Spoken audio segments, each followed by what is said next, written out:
فيلا بينا نشوف ايه اللي هنا، عشان انا متحمس ليهم جدا جدا جدا.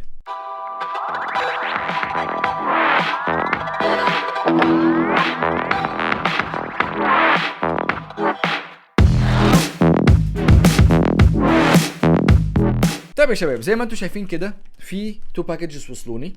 دي وصلتني من دار ابهار، ودي وصلتني من الكاتب احمد عثمان. الحقيقه انا متحمس للاثنين جدا جدا جدا. الباكج بتاعت ابهار دي يا رب يطلع فيها اللي في دماغي، اما الباكج دي فانا مبسوط بقى جدا باللي فيها. تعالوا بس نفتحهم كده واحده واحده ونشوف ايه اللي موجود. طيب يا صديقي العزيز، خليني الاول ابتدي بده اللي وصلني من دار ابهار. يا رب يا رب يا رب يا رب يا رب الاقي هنا الايه، الكتب اللي لسه هتنزل في معرض الكتاب بصراحه، عشان اكيد طارق واقول له انك انت رجعت الاعمال، بس انا في ايدي اول نسخ اي حد هيمسكها قبل المعرض. فيعني واضح ان اللي انا فاهمه واللي انا شايفه طلع مظبوط وطلع صح. اوكي، خلينا دلوقتي نستكشف مع بعض الاصدارات اللي موجوده هنا. واضح ان هم كتير. اوكي، اول عمل موجود على الوش هو عتمة نهار للكاتبة سما هاني. من الواضح كده ان انا انا هسرق جملتك يا طارق، هسرق جملتك والله. فاكر لما قلت السنه اللي فاتت ابهار قالت طارق ابننا ما يستناش للمعرض؟ اهي ابهار السنه دي قالت كريم ابننا ما يستناش للمعرض، وبعتت لي الاعمال يا معلم. عتمة نهار للكاتبة سما هاني. الفتى الفهد اسطورة احمد عبد القادر. يا لهوي انا مبسوط جدا والله العظيم بجد. ايه ده، اعمال دار ابهار قبل المعرض معايا في ايدي، نسخ ورقية في ايدي. يلا طارق بقى، روح بقى شوف هتعمل ايه. دموع الآلهة يحيى عبد القادر. الله انا مبسوط والله جدا. ايه ده، ملاكي كفر عبده لا تأمن لبائع خفي لأحمد سلام. الله، انا كنت عايز دي. احمد منصور الشربيني خمر وحليب. الرواية دي انا سمعت عنها كلام حلو جدا بصراحة، يعني انا متفائل قوي بالعمل ده بصراحة. والعمل برضو بتاع سما هاني انا متفائل بيه جدا. انا هقول لكم بعد ما اخلص العرض بتاع الاعمال اللي معايا انا حقيقي متحمس لايه بجد. طيب، السيرة الذاتية للامرئي. اوكي، امير عبد الرحمن. السيرة الذاتية للامرئي امير عبد الرحمن. حلو قوي. فجر المرايا، مولد الظل، منار بدر الدين. انا كده معايا الثلاثيه كلها، بتاعت فجر المرايا. فجر المرايا الجزء الاولاني كانت واحده من اقوى روايات الفانتازيا اللي صدرت، اعتقد كانت في سنه 2020. كانت واحده من اقوى روايات الفانتازيا ان لم تكن اقوى روايه فانتازيا صدرت في عام 2020، دي حقيقه. فدي بعد كده ده الجزء الثالث بتاعها. الجزء الثاني صدر السنه اللي فاتت، وده الجزء الثالث. انا مبسوط قوي. الله، ايه يا ابهار ده، ايه يا ابهار الكلام ده. يونس والله الرواية دي اسمها من ساعة ما تم الإعلان عنه وأنا عايز أعرف إيه اللي مكتوب هنا. مصطفى جمال، يونس والله. إيه ده إيه ده إيه ده إيه ده إيه ده. نابئ الرسول محمد عادل عبد الجواد. نابئ الرسول، لا ده إبهار عاملة شغل عالي بصراحة. قبة الغورية محمد ثروت. قبة الغورية برضو واحدة من الروايات متفائل بيها، دي واحدة من الروايات اللي أنا متفائل بيها جدا. والتابوت في نهاية المطاف لن يختار أحدنا التابوت الخاص به. يبقى كده أنا معايا استنى لما نبص عليهم سوا. أهي أعمال دار إبهار في معرض الكتاب 2023 في قبضة يدي قبل المعرض. تعالوا بقى كده نعد الإصدارات دي ونشوف هما كام إصدار. 1 2 استنوا نعدهم مع بعض. 1 2 3 4 5 6 7 8 9 10 11 إصدار لإبهار من معرض الكتاب 2023 ورقيا معايا قبل بداية المعرض. أنا سعيد يا جماعة والله يا شباب. هو من الواضح كده إن إحنا قدامنا شوية شغل حلو وشوية مراجعات كتير لازم تتعمل، وشويه فوقات كده لازم نفوق علشان نلحق نخلص الكلام ده. انا حقيقي مبسوط قوي بالاعمال دي، حقيقي انا مبسوط جدا جدا جدا بالاعمال دي. طيب تعالوا دلوقتي ندخل في الباكج التاني اللي واصلني من الكاتب احمد عثمان. الكاتب احمد عثمان احنا تواصلنا مع بعض بعد ما كنت عملت ريفيو لحلمي مهران. الراجل تحمس جدا للمراجعه وتحمس جدا للكلام اللي انا قلته، والراجل بعت لي بقيه الاعمال بتاعته علشان اقراها. دي حاجه انا مش بخفيها خالص، بالعكس دي حاجه جميله جدا وشيء يسعدني وشيء انا فخور بيه مش هنكر. وبعت لي معاهم الظرف الجميل ده، اعتقد انه فيه اهداء. الى المعماري الجميل كريم النجار، شكرا لدعمك الدائم لقلمي، واتمنى ان اظل عند حسن ظنك في رحلتك لعالمي الصغير. كل ده وعالم صغير؟ يا لهوي، كل اللي انت بعته ده عالم صغير؟ لا ده مش عالم صغير خالص بصراحه.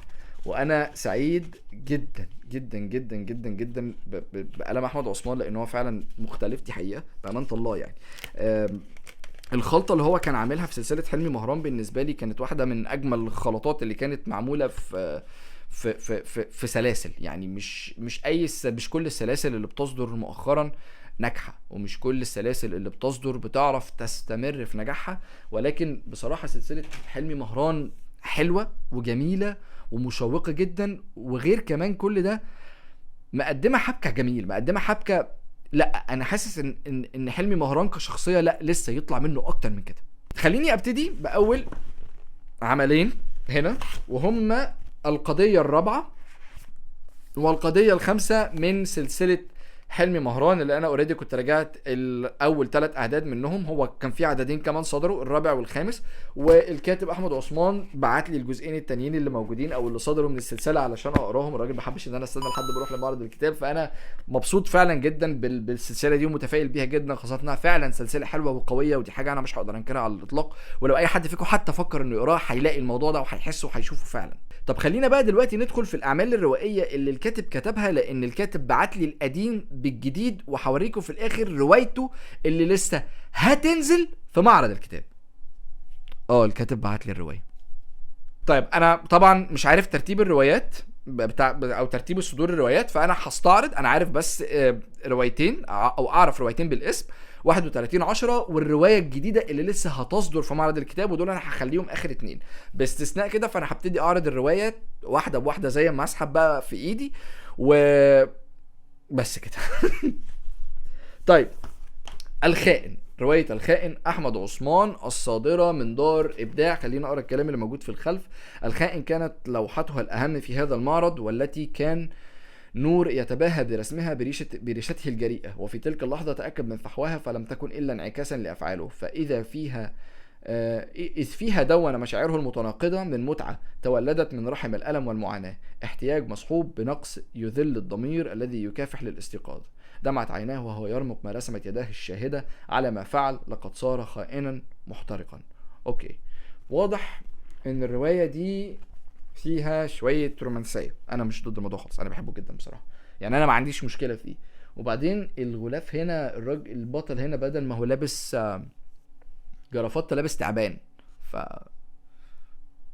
مين عمته الحرباية؟ مفيش عمته الحرباية، البطل حرباية، هنشوف. هنشوف الموضوع. اما الروايه التانية اللي معايا دلوقتي اللي كتب احمد عثمان، فهي روايه لا نوفيلا برضو من اصدار دار ابداع. هل كتبت يوما قصه حياتك؟ هل كتبها غيرك؟ هل ناداك يوما من على الرف كتاب لتكتشف انه يحمل بين طياته اسرار حياتك؟ اوكي، اسئله دارت في خيال كل منهم. اختار الروائي ابطالا لروايته لم يغير حتى اسمائهم، بل ذكرت ايضا ما كان في نفوسهم. ماشي. طردهم من بلاد الأندلس في القرن ال17 وصولا إلى الإسكندرية. إيه ده؟ لا أنا عايز أقرأ دي، أنا بجد عايز أقرأ دي، أنا حقيقي حاسس إن أنا عايز أقرأ دي وضروري. طب خلينا كمان ندخل دلوقتي في العمل اللي موجود هنا، الوحي.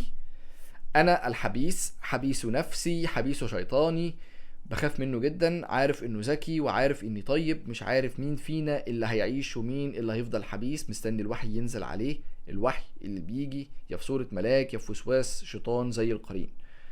اوكي، اللي هم في الحقيقة 2، واحد دايما راضي باللي انت فيه. ودلوقتي اللي انا عرفته ان رواية الوحي دي تم اقتباس عنها مسلسل قبيل بشكل ملتوي.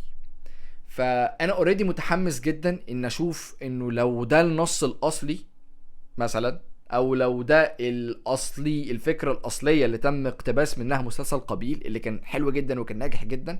فانا عايز اقرا العمل ده وعايز اشوف حقيقي ايه اللي فيه. ندخل بقى على لمسه مليكه.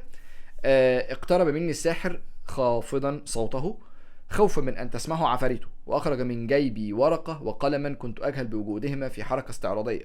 كتب شيئا ما على الورقه واعطاني اياها مشيرا الي بسبابته على شفتيه بألا انطق اسمه. ماشي، ده احنا هنا داخلين هحكي لك، بس المهم تصدقني. اوكي، ده واضح ان حكايه مليكه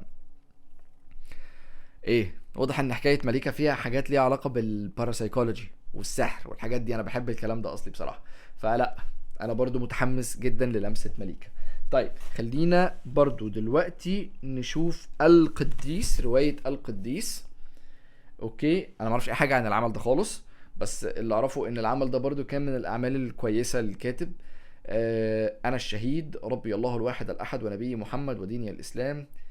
كما تعلمان عشت حياة مليئة بالترف والرفاهية، خالية من الألم والطاعة، حتى سبقنا والدي لملاقاة ربهما والداي لملاقاة ربهما وأنا في الثامنة لأصبح شريدا في تلك الحياة البائسة، حتى هداني الرحمن قبل أن أتم العاشرة لأسلم له نفسي التائهة، وهبا إياه طواعية حتى وصلتني الرسالة المبشرة، فلقد تم بالفعل دعوتي.